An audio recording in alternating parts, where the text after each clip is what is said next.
Good morning folks and welcome to CK and Thringy's Out on the Full, round 13 of the SNFL season. And while everybody's attention seems to be on the World Cup over in South Africa, this weekend they get a chance to watch some real footy. It all begins when West Adelaide take on Woodville West Torrens. Two sides, Chris, that began the season so well and they've both run into a bit of lacklustre form of late.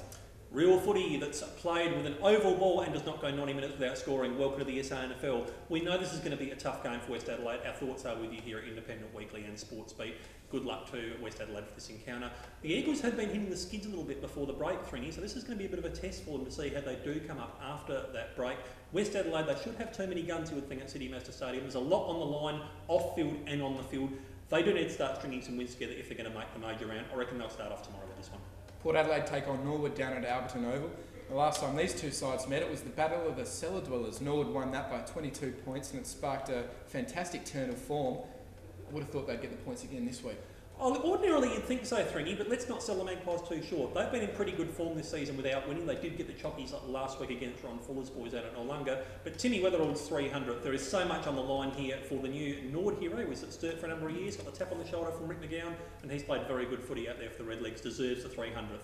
It's the ABC TV match of the day, folks, so pull up a chair and get a chance to watch this one. If James Meikle-John's in the same form as he was last week for the Magpies, this could spell a bit of danger for the Redlegs. I reckon Norwood will have just enough in hand for this one, but don't be surprised if Port lead deep into the final quarter. Central District take on North Adelaide. Central continuing their assault on the minor premiership last week, and North Adelaide a disappointing final quarter against Glenelg. How's this one going to go down?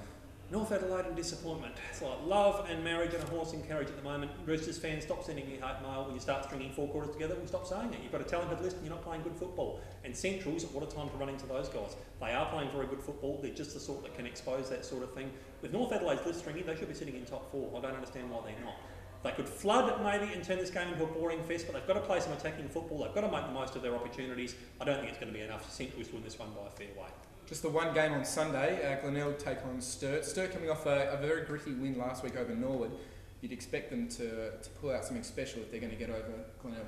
You would, and these games have been very interesting at Glenelg Stadium in the last few years. They got 11,000 there only a couple of years back, and we know that Sturt do pull something out of the bag usually against Glenelg. Johnny Hinge is going to have a lot to prove playing against his old teammates out there at the Glenelg Stadium in front of the Snouts Louts, and don't the Snouts love giving it to Hingy when he comes back.